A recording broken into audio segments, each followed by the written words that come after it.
So, guys, I want to talk about AEW. And what happened with me was that I've been going to AEW for over a year, and I've gone to over 20 shows. And what happened to me was that I do have the distinction that I went to All Out last year, and then I went to Wrestle Dream, Grand Slam. I went to Blood and Guts, and then I also went to Full Gear, World's End, and then Revolution and Dynasty, and then also I'm going to Forbidden Door this weekend. So in a period of a year, I went to all like the U.S. pay-per-views. I also went to Double or Nothing, and I do want to say, is it worth it or not?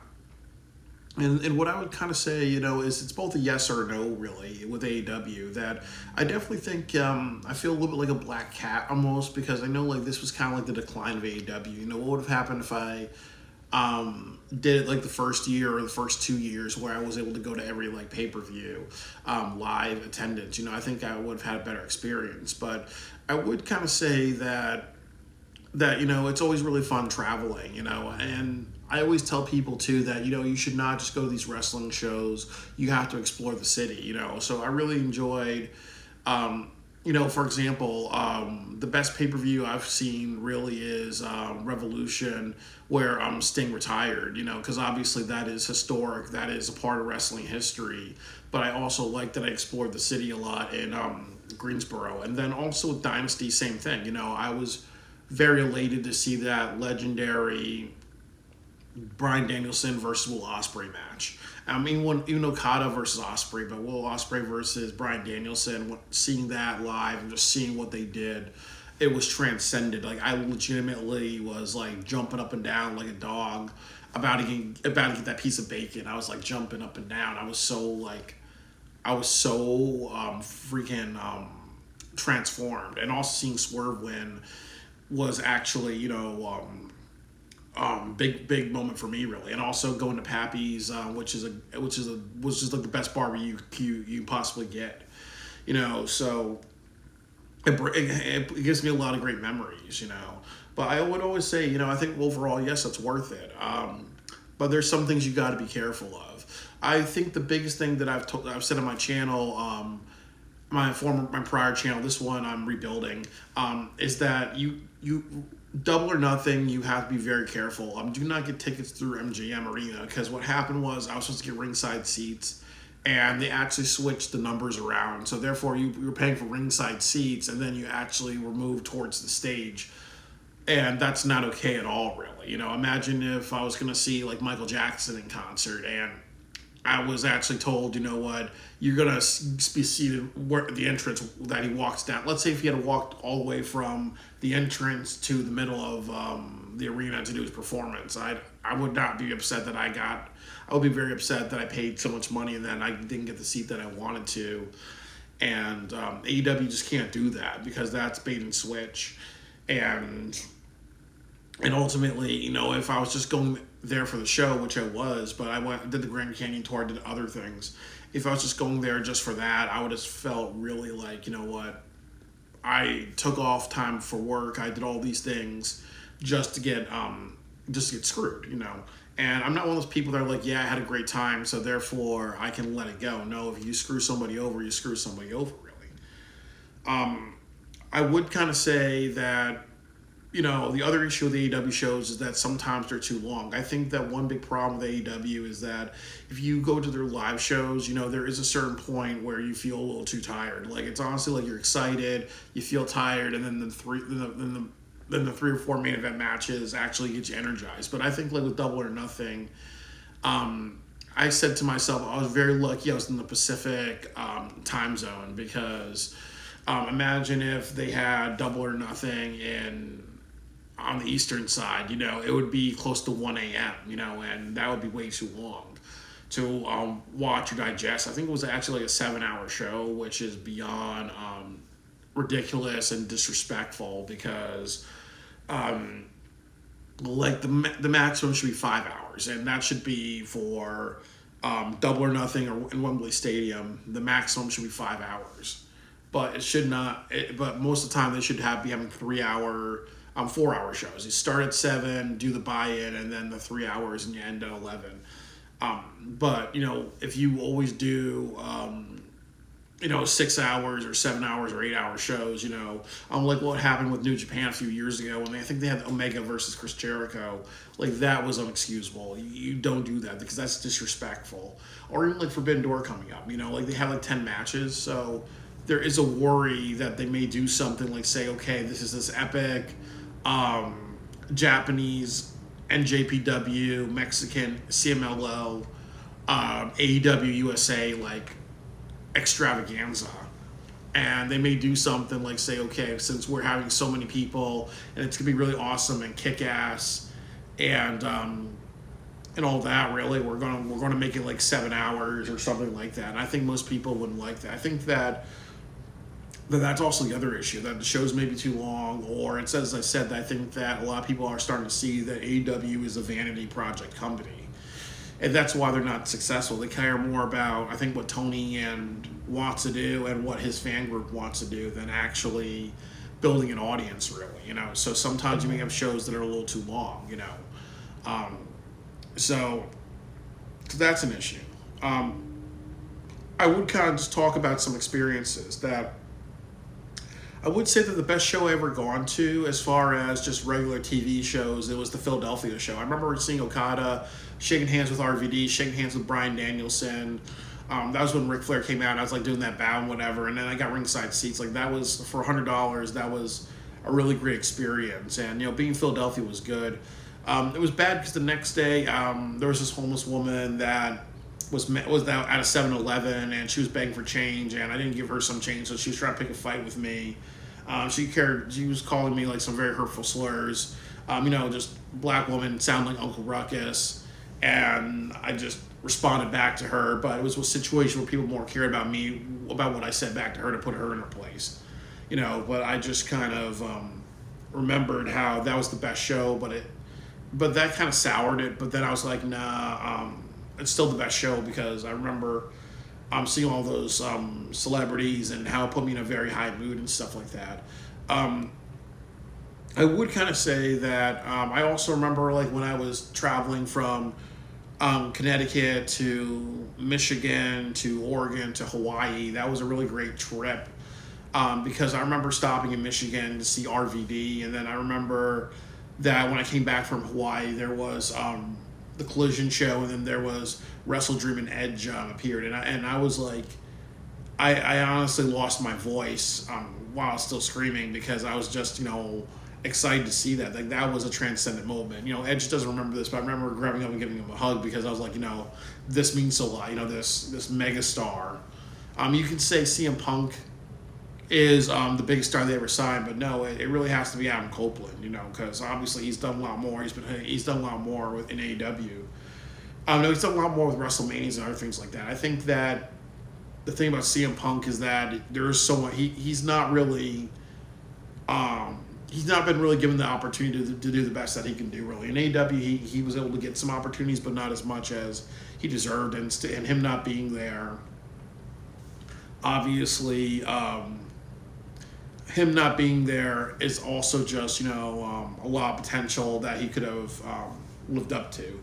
But the point of it is that I really think that with all of it, it was really great. And I've said the story that, the one that got me started was Grand Slam 2022. Seeing the Acclaimed, and it meant a lot for me to see Max Caster and Anthony Bowens because they were kind of like these underdog wrestlers. And it was also a bit of a tough time because I know that this was after the Brawl Out incident, the first one, really. So I think for me, it honestly felt like also you're seeing these wrestlers who are actually hard workers and not so entitled, just actually. Really, really just do some stuff and get what they deserve versus, people like CM Punk or other people, which would get more of a shot, really, because of who they are and stuff like that. And also, too, that I remember when I watched the Grand Slam match, I was a little worried because I felt they were going to keep it on Keith Lee and Swerve because that was also when they had that thing in AEW where they're like, okay, if you're a WWE veteran, if you're on WWE or NXT, you actually keep titles, but the new people, you don't get it. So it was really trying to make sure they don't become a TNA wrestling company like what they do in TNA. Like in TNA, it was always like if you're a WCW, ECW, or WWE person, you have an edge over AEW people. You know, so I do think that. So I'm really really happy that with AEW that they really learn to they learn from their weaknesses. You know, just to really not repeat what you see in TNA wrestling. So when they won the titles, um, I was very excited. It was actually funny because I remember like just screaming at the top of my lungs. And then I remember like Anthony Bowen was looking at me like, who is this guy? But he didn't realize that it was a big moment. He's the first openly gay champion in AEW, and then also being black and gay. For him, those are strikes against you in professional wrestling. It's traditionally racist. Also, it's traditionally very homophobic. If he was in the Attitude Era, he would definitely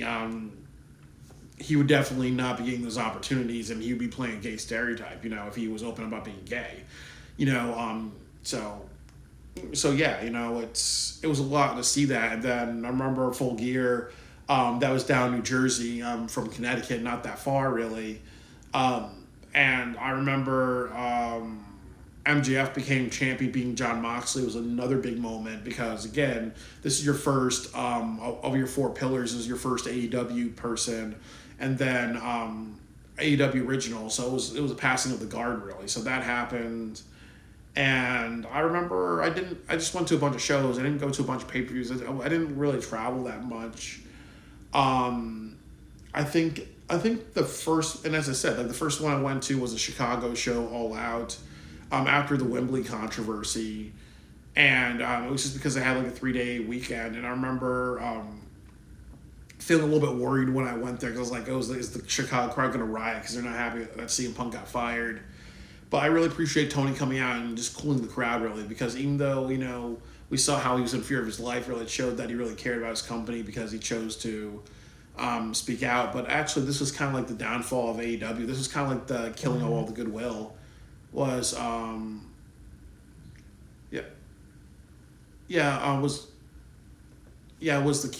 killing of all the goodwill and stuff like that. So it really.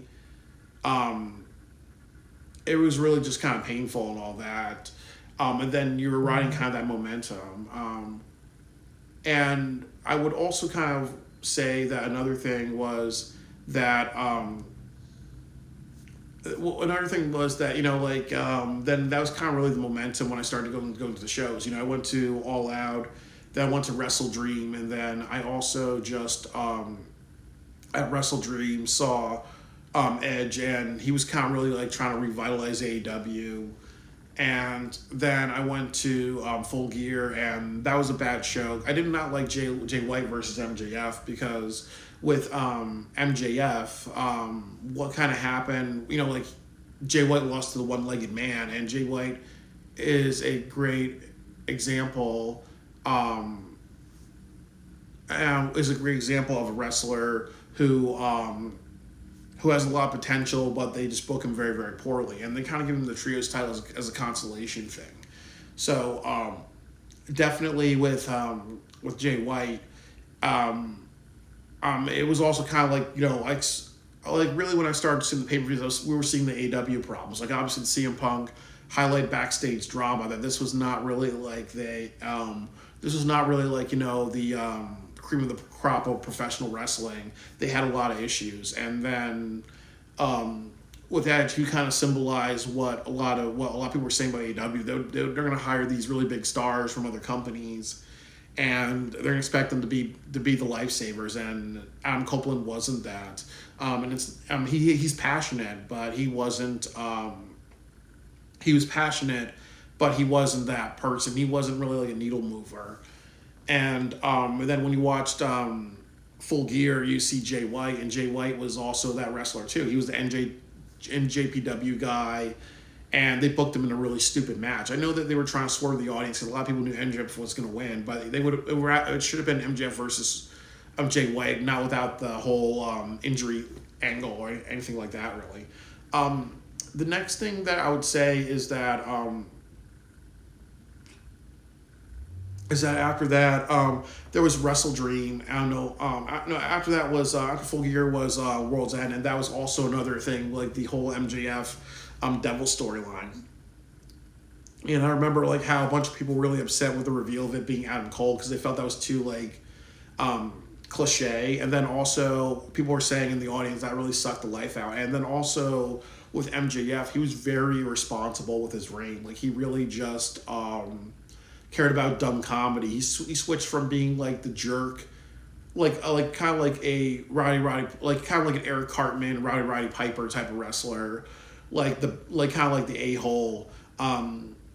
Like I'm proud of being an a-hole type of wrestler to really just the bromance wrestler, and that really kind of hurt AEW a lot because it was saying that they were getting to dumb comedy. That's when I did my first AEW video where I kind of like set some images talking about the issue of dumb comedy, and MJF really brought that in. So then World's End happened, and that was a low point. And I think that the stuff that they did with Sting's retirement was kind of like the highest point really of 2024 so far. Like the shows leading up to that. So like Revolution was their best show. You can't say anything out of that because obviously the end result was Sting retiring, and that send off and all the attention on that was great. And then the low point was February. Dynasty was their worst show for a couple of reasons. That was also when CM Punk did the podcast, and then they spoke out about CM Punk. No, that was when they were focused on CM Punk. They had Adam Copeland and other people speak out about wanting to be in AEW. Then the other thing was they showed the footage, and this was also when they were putting attention on the Young Bucks instead of Swerve versus Samoa Joe. And then also that was also when they had the Super Card of Honor and Battle of the Belts, and all the attention went on those shows instead of all this attention went on both those shows. No, all those attention went on CM Punk drama and responding to CM Punk and showing the footage instead of actually building up Swerve, building up ROH.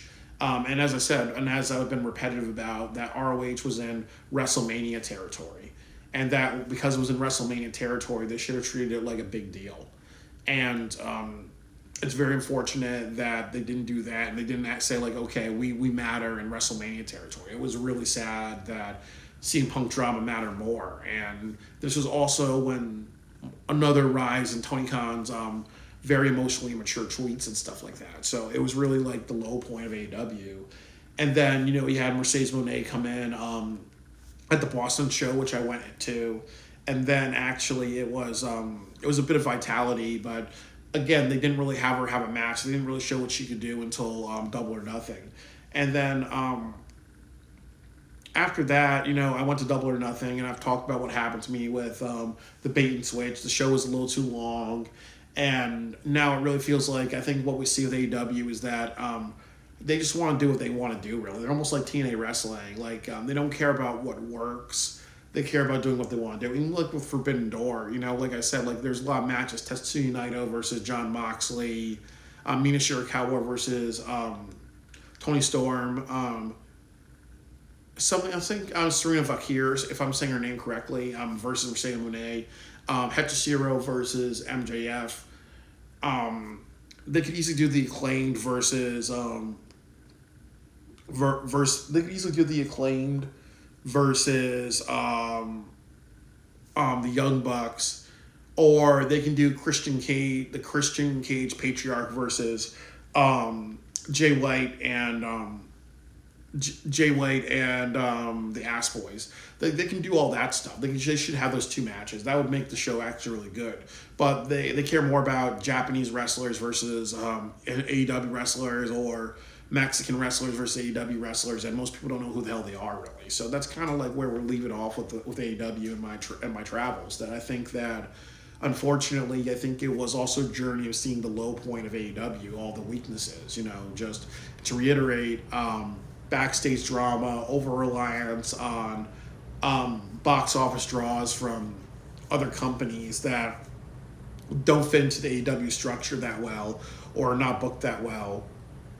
And then also not focusing on Swerve and other people that a lot of people have attention for, and focusing more on the Young Bucks and Jack Perry. And then also really being a company of what Tony and people backstage wants to do, and then also too, it's just another thing that I want to say is that I did go to the AEW show in New Jersey. Like that was the worst show I went to. Where it was like the New Year's show. Obviously it was Adam Cole opening, and then you saw Queen Aminata, and I was like, who the hell's Queen Aminata? Just esoteric people. And then also at the very end of the show, Danny Garcia gets mad, and I think he takes off his shoe or he throws something towards the direction of Tony Khan. Tony's just like laughing it off. And I felt like, wow, it's just amazing that, how disrespectful, even disrespectful people could be. I think, like, I know what happened was that Daniel Garcia and Swerve Strickland, they were doing a sharpshooter type of move on top of the table. They both fell off and looked stupid. So Danny Garcia was just mad and he took it out on Tony. But then again, it's like if you did that to Vince, he would fire you, or he would put you in a match where you got squashed by like at least the whole entire roster, or he would do something to punish you. But Tony did nothing, and at that point, I hated Danny Garcia. But this whole thing about him being serious, getting away from being that Rico Suave dance move type of person, I respect him for that. But I also remember like the last match that they had during for their Rampage taping was the Pure title, and I hate that title with all passion because it makes no sense and it's really confusing. They don't explain the rules to it, So that was the worst show, really. So I think that while I've traveled all these shows, definitely they represent a down point. And then I think the final question I have to tell you guys is, I know I've talked about like how I'm getting a new manager at my job, so he may not be for people traveling or taking as much vacation time. So if I'm able to watch, go to All Out, go to All In, and then go to Forbidden Door next year. No, All In to Blood and Guts. All In 2024 to Blood and Guts 2025. Would I absolutely do it? I would say absolutely yes. I think that traveling to these different shows are a lot of fun for the experience. I would say traveling to the AEW shows just to watch the pay-per-views live, and not thinking about the vacation spots or the cities that I'm exploring, I think it wouldn't be worth it to me. I think that since I'm traveling, doing different attractions and then going to the shows, I think it all ties together very well, really. But I think just to go to pay-per-view just to see the pay-per-views, I do think that you're going to have some ups and downs, really. I think that if I was to turn back time, really, I would definitely go to I would not go to All Out in Chicago. I would have gone to Wrestle Dream. I would have also gone to I probably would have gone to World's End, because obviously a show at the end of the year is definitely good. I would have gone to Full Gear, and I would have gone to Dynasty, and I would have gone to those 4 shows. So like I think 4 out of like 8 or whatever I would have not gone to. Forbidden Door, it's in my backyard, but because I live in New Haven, Connecticut, so definitely if it's like local, I have no problem. Like, definitely Full Gear in New Jersey, why not really go to that? So like that's all I gotta say. Definitely, AEW is a really controversial company. I think with every company it is controversial. One big thing about AEW pay-per-views is that they're not expensive as WWE shows. If I want to get SummerSlam tickets and go to Cleveland, like I wanted to do that, it's $800 really, and I'm not paying $800 just to get like a really crappy seat, and be like a mosh pit. I'd rather watch an AEW show and get like a good view, and pay like $100 to $400, for that. But that's all I gotta say, So AEW, it's really 50-50. I don't think I don't think that it's worth going to all the pay-per-views. I really think last-minute tickets are the best thing. I think if it's in your backyard, it's worth traveling to. But I do think that, as I said, that there are just some shows that are just not worth going to. And definitely, with all wrestling shows, they kind of like hype themselves on just buying tickets as the show's announced instead of seeing the match card. So definitely it's like you don't know if you're going to be happy with it or not. So, I really just would say that AEW has a lot of ups and downs. And AEW just has a lot of ups and downs, really. So I just think that that definitely I would be happy to go to more shows, and definitely if it's shows that I really want to see, like I really want to go to Blood and Guts, and I'm planning going there. But I would also kind of say too that if there are some shows and my boss says something like, "Oh, you can't go for this reason or that reason," I wouldn't mind missing out on some of them. So I would kind of have to just say, in some cases it's worth it, in some cases it isn't worth it, but it is what it is, really. So I look forward to just seeing what AEW does the next year. They have a lot of rebuilding to do, but I don't think they're going to do that. I think they're just going to be the company that wants to do what they want to do, and they're going to get dwindling attendance. So, I mean, it's sad to see what it's become.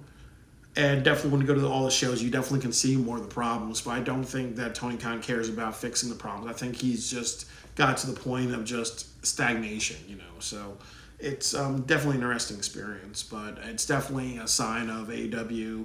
They need to rise and do better, but I don't think they desire to do that.